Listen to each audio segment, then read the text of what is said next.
One question that could come up is, should you use an addendum or should you use an amendment?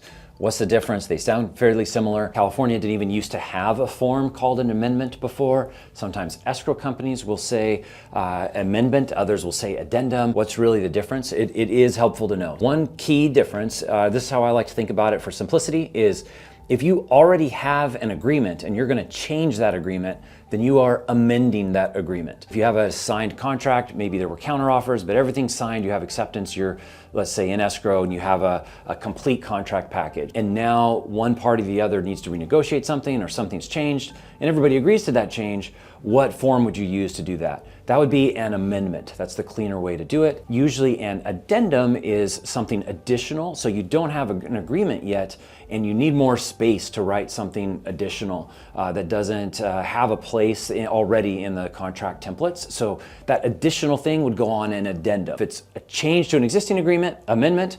If it's in addition to something that's not an agreed upon yet, then that's going to be an addendum. One other reason, just for some context of why the amendment is useful, is I have to kind of go back here in time a little bit, but the old way transactions were done and the only form available to realtors was an addendum form. What would happen is if something did need to get negotiated in the middle of the transaction, one side or the other would propose on an addendum, here's, we want to change the price, or we want to change the close of escrow date, or whatever it might be.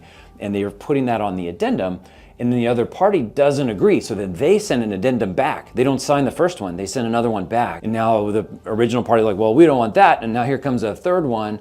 So you have all of these half-signed addendums that are just lingering, and you run the risk of someone later saying, well, we've changed our mind, circumstances are different, now we want that first one that you sent, and they go ahead and sign it. And is it really invalid or not? And it would create some confusion. And so enter the amendment form. One of the features on this amendment form is it says this essentially proposed amendment expires by usually 3 days after it's written if the other side doesn't sign it. So instead of having this proposal that's just lingering and might come back into play if the other side signs it 2 weeks from now, there's now this expiration. So if it's not agreed upon by the other party, then it falls out. You don't have to worry about it just kind of being out there lingering. So yet another reason why you'd use the amendment rather than the addendum if you're changing something when you already have an agreed upon contract. With that, that's the addendum versus the amendment. You do want to use the right one. It's a sign of professionalism that you're